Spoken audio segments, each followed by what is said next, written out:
Undertale is an RPG-style game in which you play as a lost human trying to get home. From the beginning, it distinguishes itself from other RPGs due to its unique spare mechanic. At the start, you encounter Flowey the Flower, who tells you that in this world it is kill or be killed, the standard approach of most RPG games. But soon thereafter, another monster tells you that there's a different way: de-escalation and mercy. The game regularly breaks the fourth wall and implies its awareness of being a game. It responds to your choices by changing the storyline around them or the ease of gameplay. And I would now like to share a moment that particularly affected me as a game designer. Here you meet the final boss, Asgore, in order to escape from the underground. Asgore is the king of the underground and is tormented by the fact that for plot reasons, he can save the entirety of monsterkind by killing you and absorbing your soul.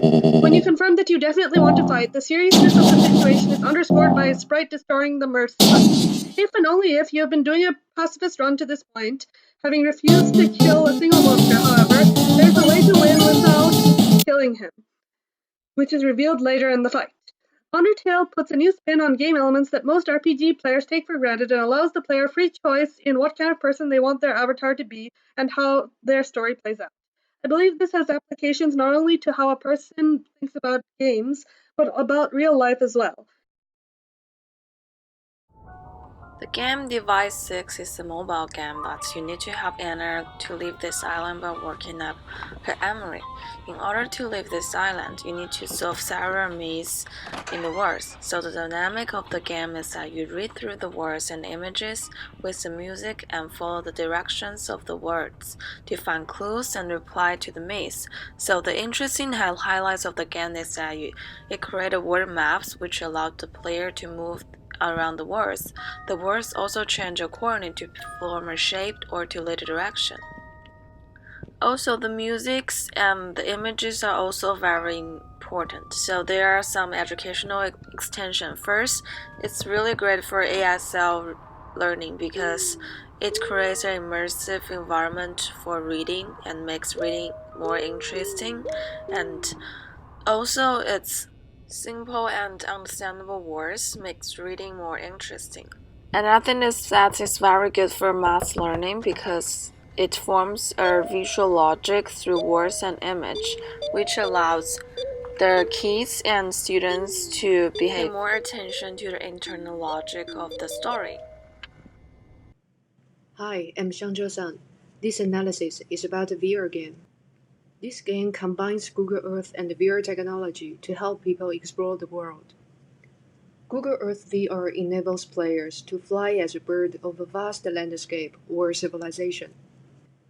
Stepwise instructions are provided to support players to quickly master how to control the equipment. In this game, you can explore the Earth as well as the outer space. However, image resolution and fidelity still have room for improvement. The game is currently designed for single user, but what if two or more players can explore together?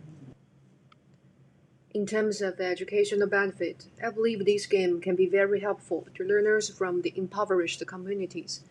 They will be able to broaden their horizons without taking an expensive trip. One set of equipment can serve many curious minds. Thank you. Paper Please is a very interesting and thoughtful game. In this game, you are a border inspector of a turbulent new country, Arstotzka, where you have to examine all kinds of files and paperwork to ensure that people come through your post are good guys. And you have an entire starved cold family waiting for you to feed, which means that you have to examine as many people you can to keep them alive. There are penalties after your third mistakes for each day, so you have to be careful, because people will try all kinds of ways to fool you to get themselves in. So you have to be careful not to ignore any false infos. And there are hard situations, where you have to choose whether to let someone in on purpose, such as the mother who haven't seen her son for 6 years. So, choices are yours, and you must survive to make them.